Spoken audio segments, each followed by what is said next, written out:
Cette journée a été organisée à la suite d'une rencontre que j'ai faite avec le recteur de l'Université catholique, Thierry Magnin, qui est très versé dans les problèmes d'éthique et qui se pose des questions à propos du transhumanisme, à propos de la responsabilité personnelle. Et c'est donc en tant que neuroscientifique que je suis allé le voir pour discuter. Et c'est de cette discussion qu'est née l'idée de cette journée.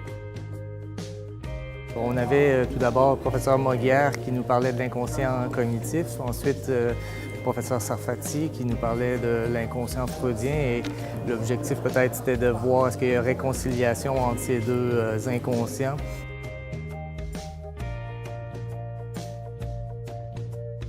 On a besoin de plus de science devant les défis. On a besoin peut-être de plus de sciences responsables ou plutôt de plus de scientifiques responsables.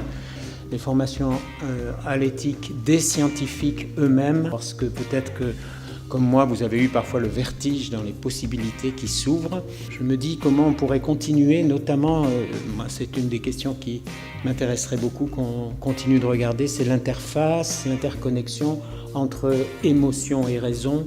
On l'a abordé à certains moments de la journée, mais on peut peut-être aller encore plus loin. Pour les éducateurs que nous sommes, c'est évidemment très important. Cette troisième partie concernait les interfaces cerveau-machine, qui est un champ important de développement actuel à la fois dans le champ des neurosciences et de la neurologie et des applications cliniques. Il s'agit là d'essayer de mettre en communication le cerveau et le monde extérieur avec l'exploitation, une extraction de l'information de l'activité cérébrale pour pouvoir éventuellement piloter des dispositifs externes.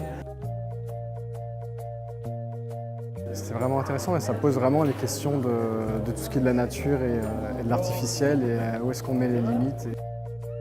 J'avais un peu peur au début que ce soit justement très technique avec des mots hyper compliqués et même au début les graphiques et en fait je trouve qu'ils vulgarisaient hyper bien les choses et du coup moi je me suis pas du tout sentie à un moment perdue ou quoi parce que justement c'est ludique, il y a autant les vidéos et je trouve qu'ils expliquent vraiment hyper bien, je pense que c'est pour tout public quoi.